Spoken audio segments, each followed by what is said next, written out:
Welcome to the Everlast Trading Card Game. You're just minutes away from playing. In this beginner's tutorial, you'll learn how to set up your battlefield, take turns in the movement and attack phases, promote your creatures, and battle your opponent. To win a game, you must either be the first to deplete all of your opponent's life points, or force them to run out of cards in their deck. Let's get started. Before you begin your game, set up your battlefield. You'll need space for your deck, life points, a 5x3 battlefield with 15 spaces for creature cards, a discard pile, a field card space, and a mana pool.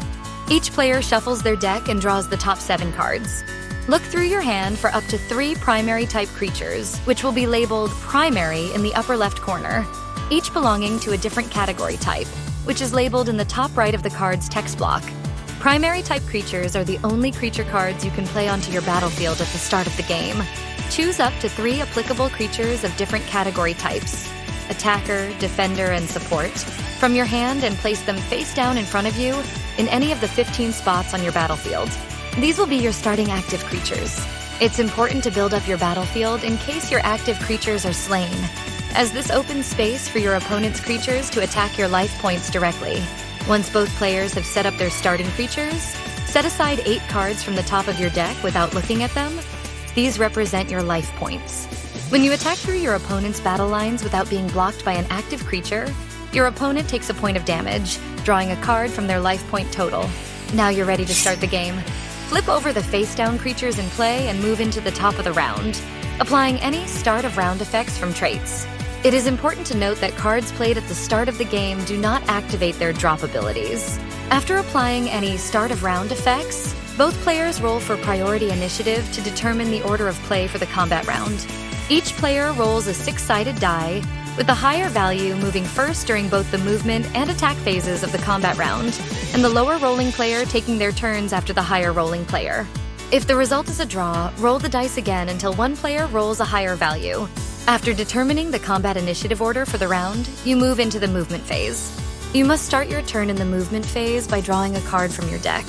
After you draw a card, add 1 mana to your mana pool equal to the element of one of your creatures active on your battlefield. If you have no active creatures on your battlefield, you do not add any mana at this time. There are several actions you can take during your turn. If you have a primary type creature in your hand, you may add it to your battlefield. You may do this once per combat round, but your battlefield can only have 8 active creatures at any given time. Once per turn, you may rotate an active support creature into the activated position to add 1 mana of one of the creature's element types to your mana pool. That mana can be used to power your creature's attack and support actions, consuming the mana after use. During your turn, you may also play any item cards in your hand. Item cards can give you an advantage in a match, and there are 3 different kinds: consumable cards, gear cards, and field cards. They all have different effects. To play a consumable card, show your opponent the card. Follow all the instructions on it, then place it into your discard pile. To play a gear card, show your opponent the card and attach it partially underneath one of your active creatures, so you can tell that it is there. It remains until either the creature is removed from the battlefield, or another effect removes the gear card from the creature it is attached to. To play a field card, show your opponent the card, place it in the field spot on your battlefield, and roll a 4-sided die. The result determines how many combat rounds the field card stays active, with the first combat round being the round in which it is played. At the end of the combat round in which the field card expires, discard it. During your turn in the movement phase, you can play as many item cards as you want. The next important type of card is an art card. Arts are powerful manic spells that provide the player with a great advantage, but you can only play 1 art card per turn. If your creature has been in play for a full combat round, you can increase its hit points and action effectiveness by promoting it. You may promote a primary type creature to a promoted creature. Check the image and name of the promoted creature's type to see which creature it is promoted from. When a creature is promoted, it keeps all attached cards, such as gear cards and any damage on it. You may promote any number of your active creatures during your turn in the movement phase, as long as you have the appropriate promotion card in your hand, and as long as the primary creature has been active on your battlefield for at least 1 full combat round. Similarly to when you play a primary support category creature from your hand to generate 1 mana of one of the creature's element types, when you promote a primary creature with an applicable support category creature, add 1 mana of one of the promoted creature's element types to your mana pool. Additionally, as the movement phase suggests, you may move your active creatures as long as they are not in the activated position. Each category has a set movement value, with attacker creatures able to move 2 spaces, and defender and support creatures able to move only 1 space per combat round. A creature can move into an empty space to the left, right, front, back, or any diagonal direction. However, a creature cannot move through a space occupied by another one of your active creatures. This is important to plug up holes in your battlefield so that your opponent cannot attack your life points. Speaking of protecting your life points, you may rotate your active defender-type creatures from the unactivated position into the guard position, rotating the card to the left or right of its current location so that it occupies 2 different spaces on your battlefield. This counts as activating the creature, so it cannot move or perform any actions for the remainder of the combat round. Lastly, you can perform support actions, which can be identified by the green activation icon next to an action, paying the mana cost, which subtracts the used mana from your mana pool to follow the instructions of the action.